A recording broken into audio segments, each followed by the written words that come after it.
the bearings they are composed by a piece of steel covered with two layers. The first one normally is copper, and the last one is babbit. It's a special alloy. The other name of this alloy is a soft alloy or white metal. It's soft because the content of lead.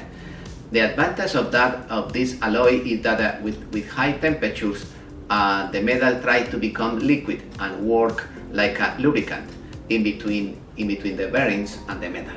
Okay, those are the plain bearings. This is a radial bearing located on the crank pin or rod pin. That bearing supports the explosion of the piston.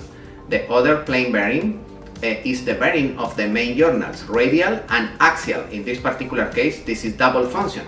There are other ones individual, like the bearing that you have on the screen right now for the axial load. Okay, those are the main bearings for main journals. And now we have other additional bearings for the camshaft.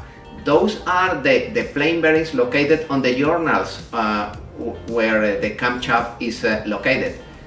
Those are plain bearings. You can see in this picture. In this picture, this is the bearing, and this is a bearing with a babbit in the surface, and this is the drill. This is the hole where the oil is circulating. This oil. Remember that the crankshaft is hollow. Other plain bearing. Okay, we have in the connecting rod. We have two plain bearings. One in the bottom in the big hole, and other on top on the small hole. The top one is not in babbit.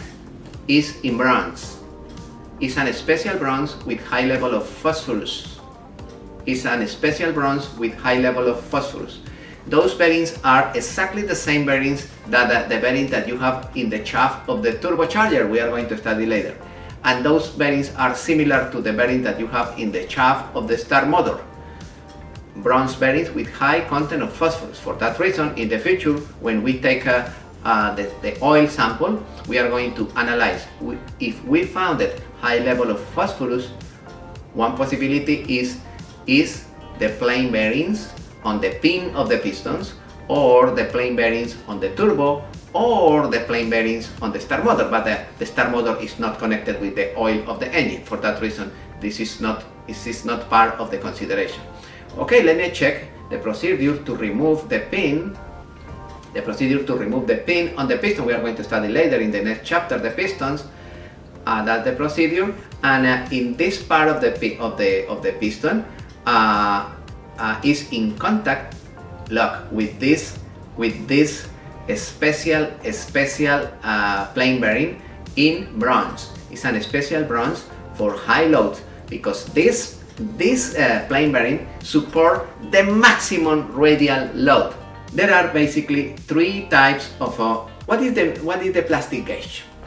The plastic gauge procedure is simple. I am going to open. For example, this is the journal. This is the main journal. I am going to remove the cap of the journal, and I am going to locate a piece of plastic. It's a filament of plastic on the crankshaft, and I am going to put in back the cap, and I am going to compress the cap according with the torque recommended by the manufacturer. After that, I am going to remove the cap, and I am going to verify how much was the deformation of the plastic. And according with the thickness of that deformation, I know how much is the tolerance on the bearings. It's simple. Suppose that the deformation is bigger. The deformation of the plastic, when I compress the plastic. What is the meaning of that? If the deformation is bigger than the recommended, those bearings are too close, too big, too thick. I need order bearings a little thinner. Alright? What happens if when I apply the torque, the deformation is practically nothing? It's too much play. I need thicker bearings. Remember that you replace the bearings standard, plus 10, plus 20, or plus 40. Really it's not plus 10, it's plus 0.001, plus 20 is plus 0.002 or 0.004. Alright? you can order the bearings in those 4 dimensions. And now we are going to remove the bearings. We are going to clean the bearing. Don't touch with your fingers the babbitt. Try to avoid touch with your fingers the babbitt.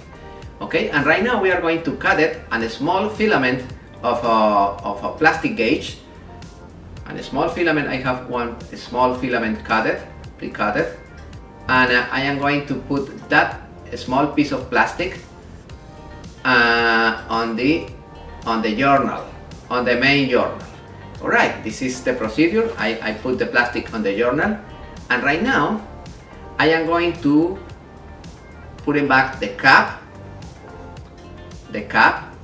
in the position appropriated, and I am going to torque.